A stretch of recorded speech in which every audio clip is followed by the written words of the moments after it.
নমস্কার, আমি দীপান্বিতা আবারও একটি রেসিপি নিয়ে হাজির হলাম আপনাদের কাছে। আজকের রেসিপি কাতলা রেজালা বা কাতলা মাছের রেজালা বা ফিশ রেজালা। এটি বানানোর জন্য আমি প্রথমে 9 পিস কাতলা মাছ নিয়েছিলাম। তাতে 1 টিস্পুন নুন যোগ করে দিয়ে ভালোভাবে সেই নুনটি মাছের গায়ে লাগিয়ে দিলাম এবং 5 থেকে 8 মিনিট ম্যারিনেট হওয়ার জন্য রেখে দিলাম। এরপর একটি কড়াকে বসিয়ে দিলাম গ্যাসের আগুনে, তাতে দিলাম 2 কাপ জল। এরপর তাতে একটা বড় সাইজের পেঁয়াজকে রাফলি চপ করে তার মধ্যে জল মোটা মোটা করে কেটে যোগ করে দিলাম এবং 2-3 মিনিট হাই ফ্লেমে সেটিকে ফুটিয়ে নিলাম। যখন পেঁয়াজের রঙটি স্বচ্ছ বা ট্রান্সপারেন্ট হয়ে গেল, তখন সেটিকে গ্যাসের আগুনটিকে বন্ধ করে দিয়ে পেঁয়াজগুলিকে আমি জল থেকে ছেঁকে তুলে নিলাম একটি প্লেটে। আমাদের পেঁয়াজ সেদ্ধটি তৈরি হয়ে গেল। এরপর সেগুলি ঠান্ডা হয়ে যাবার পর একটা মিক্সিং জারে সেই পেঁয়াজ সেদ্ধটিকে যোগ করে দিয়ে তার ঢাকনাটিকে লাগিয়ে দিয়ে ভালোভাবে তাকে বেটে নিলাম। আমাদের পেঁয়াজ বাটাটি তৈরি হয়ে গেছে। আবারও কড়াটিকে গ্যাসের আগুনে চড়িয়ে গ্যাসের আগুনটি জ্বেলে দিলাম এবং তার মধ্যে দিলাম 3 থেকে 4 টেবিল স্পুন সাদা তেল। তেলটিকে কড়ার গায়ে ভালোভাবে মাখিয়ে নিয়ে ম্যারিনেট করে রাখা মাছগুলিকে একটা একটা করে ছেড়ে দিলাম ভাজবার জন্য। একটা পিঠ আমি এখানে 2 থেকে 3 মিনিট ধরে ভেজেছিলাম। হাই ফ্লেমে মাছ ভাজাটা অবশ্যই করবেন, নাহলে মাছ ভেঙে যেতে পারে। 2-3 মিনিট বাদে মাছগুলিকে আবার অপর পিঠে পাল্টে দিলাম এবং সেটিকে 2-3 মিনিট ধরে ভাজতে লাগলাম।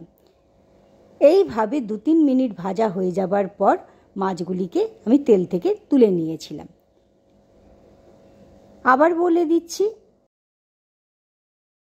মাছগুলিকে প্রথমে তেলে ছেড়ে দিয়ে একটা পিঠ 2 থেকে 3 মিনিট ধরে ভাজবো, তারপরে সেটিকে তেল থেকে তুলে নেব।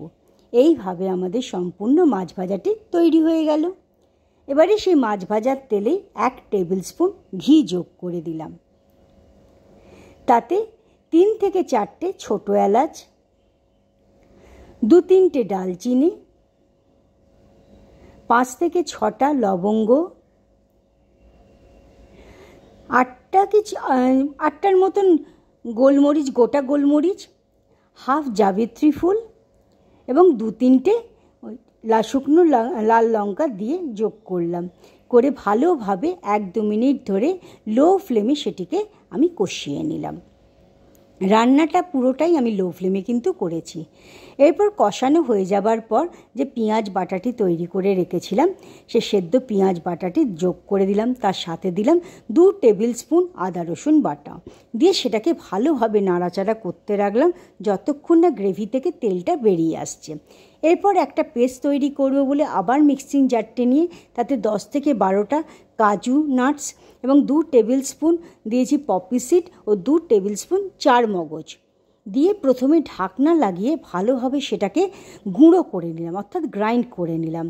তারপর সে গ্রাইন্ড হয়ে যাওয়া মশলাগুলির মধ্যে 2 থেকে 3 টেবিল স্পুন আমি জল দিয়েছিলাম, দিয়ে আবারও ঢাকনা লাগিয়ে ভালোভাবে ব্লেন্ড করে নিলাম। এইভাবে আমাদের রেজালা পেস্টটি তৈরি করে নিলাম।